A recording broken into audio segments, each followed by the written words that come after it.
Hi, friends. Welcome to the Story Highway, where every story is a journey through time, memory, and the quiet corners of the human heart.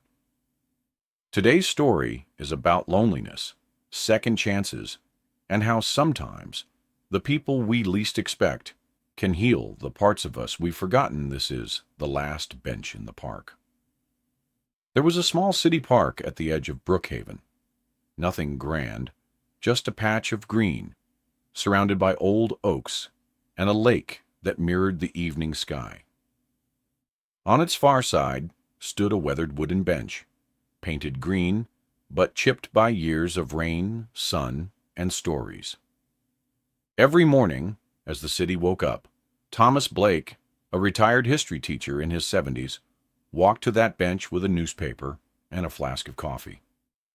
He'd sit there quietly, sometimes for hours, watching joggers pass, children chase pigeons, and couples laugh like he once did long ago.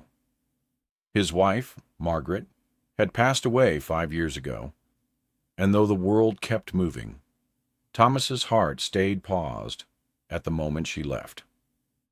That bench was where they used to meet when they were young, before cell phones and calendars, when love was patient and the world slower. Every morning, Thomas whispered to the air, "Morning, Maggie," as if she still sat beside him, her laughter carried by the breeze that rustled the trees.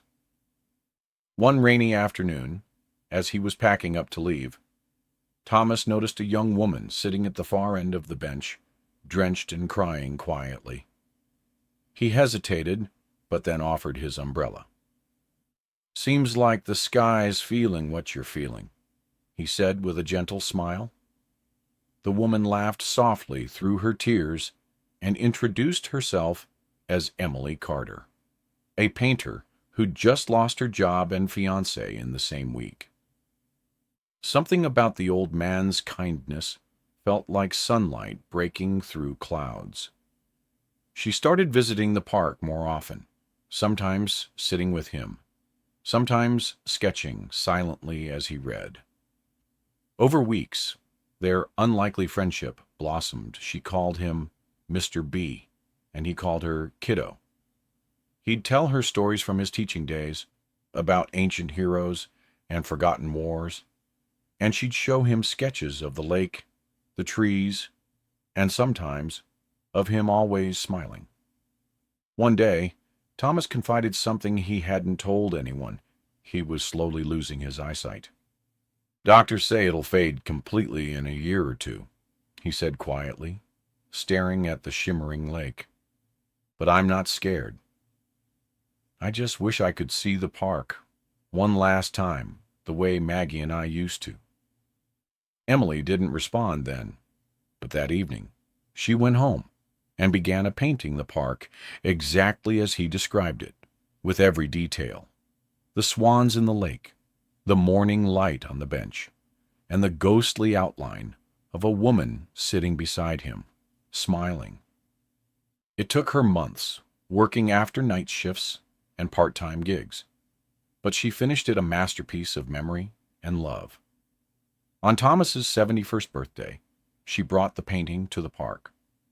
When he saw it, his hands trembled and his eyes glistened. "That's her," he whispered, touching the painted figure. "You even got the way she crossed her legs wrong on purpose." They laughed, and for the first time in years, Thomas cried not from loss, but gratitude. "You gave me back something I thought I'd lost forever," he said. From that day on, they met every morning, talking about art, life, and how people leave pieces of themselves behind in others. When winter came, Thomas didn't show up one morning. Emily waited, the air heavy with silence. Later, she received a letter from his daughter saying he had passed peacefully in his sleep. His last words were, "Tell the kiddo thank you for letting me see again." A week later, the city council renamed the park bench the Blake Bench, in memory of the teacher who taught everyone that kindness doesn't need grand gestures. Sometimes it's just sitting beside someone until their storm passes. Emily visited it often, painting by its side, always leaving a cup of coffee beside her for him.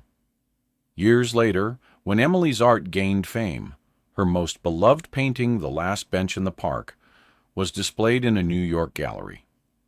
Beneath it, a small note read, "For Thomas Blake, the man who taught me to see beyond what eyes can hold." And locals say, if you ever visit Brookhaven Park at sunrise, you'll still find two coffee cups on that old green bench, one steaming, one untouched, waiting for the stories of another day. This was The Last Bench in the Park, a story about love beyond time, friendship beyond age, and the quiet miracles that strangers bring into our lives. If this story touched your heart, please like, share, and subscribe to The Story Highway, where every story reminds you that even in silence, there's a heartbeat of hope waiting to be heard.